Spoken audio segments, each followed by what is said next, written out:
while Oppie is literally stressing and desocializing himself from everyone.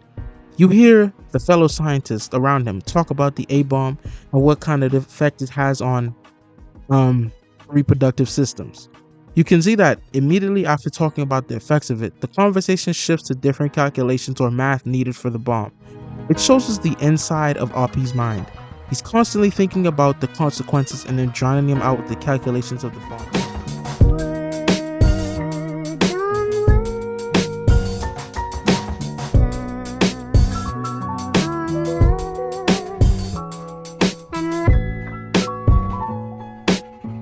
Hey there, tomorrow people. BenyTeeJ here. If you're interested in the background music used in this video, it's made by my close friend, Avio Star. His channel link will be in the description of this video. Just a warning for anyone who claims that I plagiarized or something, any and all sites, videos, or movies will be given credit and cited at the end of the video or during the video. Anyways, let's get on with what we are here for, and that's Oppenheimer.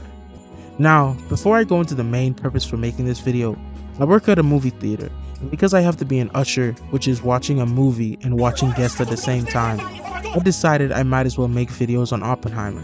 The videos that I have seen of Oppenheimer just aren't cutting deep into the movie. They either talk about historical facts or things you might have seen or missed during the movie. And so today, for this video, and the next 9 videos, I will give you what you really want to watch. I would like to say that this will be a 10-part series on 10 Oppenheimer theories that I will do extensive research on and upload on this channel. This is the first of such videos, and what exactly are we talking about? Well, unless you're blind, scratch that. In case you're blind, this video is about a theory I have. A theory on why Oppenheimer, a human being like us, created the atomic bomb.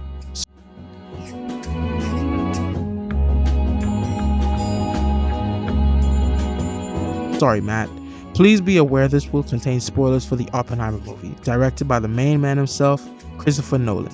Give him a hand clap. I said give him a clap. Yeah, that's just how I like it. Highly suggest you watch it. Other than that, get you a bag of Warhead cubes, a Nuka-Cola jug, and a bed of course, and some AC or a fan to keep you cool. Cause boy, that blood sugar gonna be high tonight. Theory number 1. Oppenheimer created the atomic bomb because it would be a deterrent or a kind of warning sign for invading countries. Now, this theory of the 3 that I have is the most believable. In the Oppenheimer movie, we see that some fellow scientists are protesting against the making of the bombs after the untimely but well-deserved but also ultimately mysterious death of Hitler. The scientists protested that they were brought onto the Los Alamos project in order to make a bomb against the Nazis. Now, a key thing to be aware of is that as described in the movie, during the project, the scientists did not refer to the atomic bomb as a bomb, but rather a gadget. Maybe it was because the bomb was still a theory, and to call it a bomb without making it would just be giving false information to government officials in case it didn't work, or atmospheric ignition. Or maybe their above 150 IQ minds just couldn't handle the truth. The fact that they were making a weapon of mass destruction that would be used to take the lives of nearly 250,000 civilians in the near but also future. Anyways, back to the main point. As I was saying, the scientists protested that they were there to make a bomb against Hitler and his oh so scary Nazis. I still wonder how he was able to manipulate some people of Germany to follow him. Was it out of fear or something more sinister? Not you, Sinister Six. Wrong movie. Anyways, I don't have the means nor the time to focus on one crazy dictator. Now, as I was saying, after Oppie, aka Oppenheimer, which I will now be referring to him as, heard what they had to say, he immediately went on to talk about the Japanese, who he thought were going to invade the US soon enough. Another reason as to why you could say it was made as a warning sign is because, as described in the movie, while Oppie did use the arm stocks, which is basically the stockpile of atomic bombs, as a reason to block off development to the more not really divine but hellish hydrogen bomb, crazy how when they saw the destructive power of the A-bomb, their first reaction was to call it divine rather than hellish. Huh. It could also be said that he generally did want the US to stock up on atomic bombs so that if another country did ever think about invading, they could show a YouTube video or something of just how prepared they are to end their enemy if it means ending themselves. I could just imagine them whipping out a phone and showing a 5-minute crash videos to their enemies on how to build an A-bomb. That's highly unlikely, as 5 minutes craft is too busy focused on how to turn a glove into a weapon of mass destruction. It's chilling once you think about it, really. I mean, old men who go around preaching about how they would defend their country with their life, clearly thinking that their lives equate to the millions of US citizens, thereby giving them some righteous belief that they can decide who lives and who dies, all with the press of a button. The atom bomb, everyone. A true revelation of not divine, but hellish power, and fear that will be remembered long after we are gone. Theory number 2. Oppenheimer created the A-bomb because he felt as though he was forced, and was in too deep before he could turn back. During World War II, politicians, governors, and other people in high positions only cared about one thing, and that was winning. They didn't care about the people that were at war, but rather the outcome and expenses they would have to take. And let's say they found an alternative. Rather than spending nearly $60 billion a year on soldiers, they could wait 3 years and only need to spend up to $2 billion. A good thing to keep in mind is that nearly 5 years before the war, the budget for soldiers was nearing $2 billion. Of course, those people in high places would be ecstatic, excited, maybe even feeling a little sacrificial. You see what I'm getting at? A man of Oppenheimer's status couldn't quit. And I mean, even during a meeting with the Secretary of Defense, Oppenheimer couldn't speak his mind about just demonstrating the bomb to the Japanese other than, what they did. I mean, come on. Even if he did, do you really think they would care about his input your foot? If there is one thing I have learned from any history or action movie, it's that the one who points the gun will never listen to those in front nor those in the back.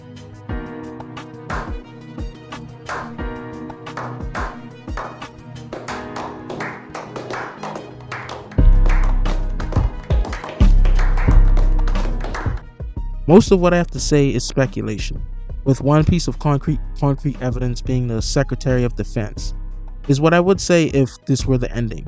You see, during the Los Alamos project, we see that after the incident of Jean Tadlock, who I will definitely do a theory on, her death is just so odd, don't you think?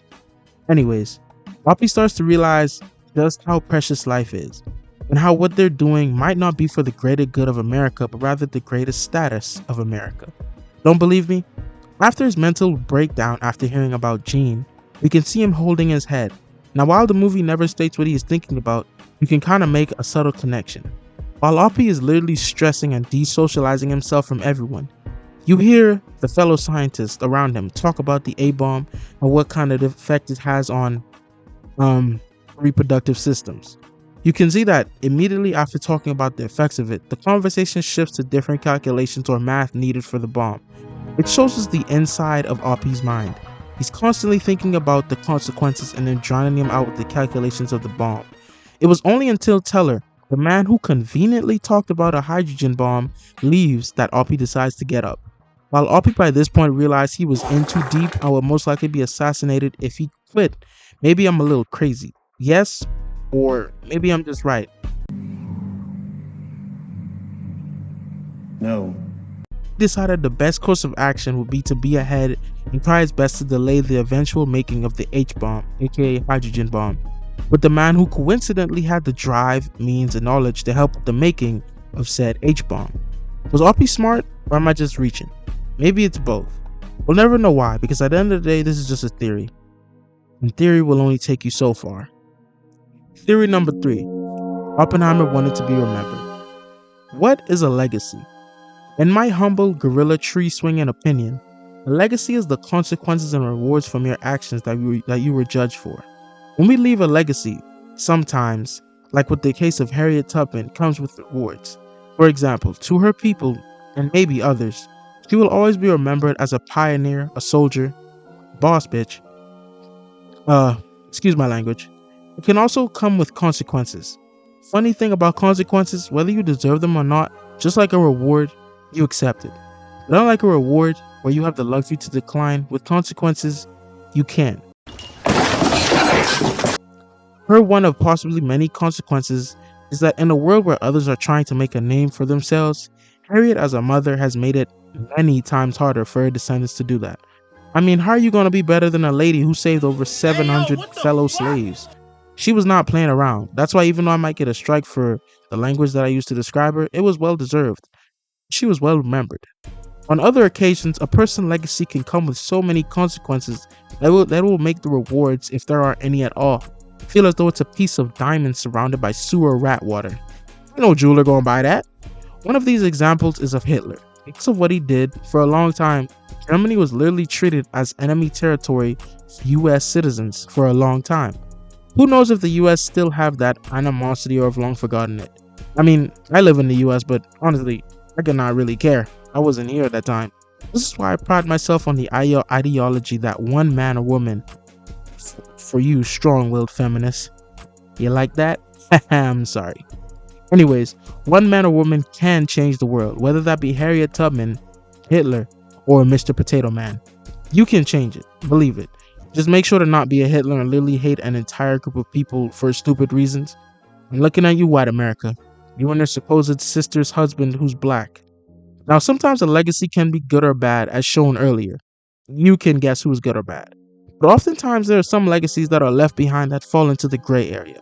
And that's where we have Oppenheimer, a man who grew up in an apartment with servants. Do I need say more?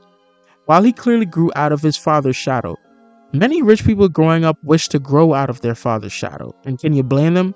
They are not like the rest of us who wish to buy their parents a house and move them out the hood. Said Nika with a C, not with a G. Don't try me, YouTube. Oppie, with this rich mindset is what I call it, did everything in his power to be better than his father. That included learning something entirely new, quantum physics or mechanics or whatever, studying abroad, if you didn't see the movie, studied in Germany, and eventually making the A-bomb. From the fact that he was writing poetry as a kid. Yes, Mr. Go Play Outside parents. Nah, your greatest scientist was reading poetry. Take that. I read fanfiction. Anyways, from the fact that he was writing poetry as a kid was always a way to get acknowledgement from his parents and get out of his father's shadow. It was always done to leave a legacy. Now, I'm going to tell you some truth. Everyone on this planet is trying to leave a legacy. Now, whether you deny it or accept it, you will leave it. Now, back to the subject at hand. What can you get from this legacy of Oppenheimer? Well, he was a smart individual, but he wasn't wise. He was kind, but he wasn't a saint. He was a human, and that means he will always be a complicated being. Conclusion. We are all complicated people, and the truth is we'll never understand a person because nobody really understands themselves. I'm not talking on my booty cheeks. If you can answer every question about yourself, then you wouldn't necessarily understand yourself. You would just know yourself. In order to understand yourself, you have to find yourself. And from then on, you could feel yourself, be by yourself, and therefore understand yourself. If you're just as confused as I am, I heard this from a crackhead in the middle of the road, then you're right, then you're on the right track. Remember, this is all just a theory that I have gotten from a movie and some websites. If you're interested in being a part of this series, you can put your theories in the comment section, and who knows, I might pick your theory for the next vid. Anyways, that's the end of the video. Make sure to subscribe, hit that like button, shine like the sun, and for the comment of the day, in one simple word, in one space and time continuum, tell me, why did Oppenheimer create the atomic bomb? Stay safe, stay blessed, and stay ahead of the rest. See you tomorrow, people. Peace out. Citations. Oppenheimer 2023, directed by Christopher Nolan. Oppenheimer childhood provided by an article made from National Park Service. Harriet Tubman info from this top of my brain, because I'm really that guy. Hitler info, I don't care to mention him. Freak that nickel. Amount of soldier money used in World War II was used from a site called MoneyWise. Anyways, thank you.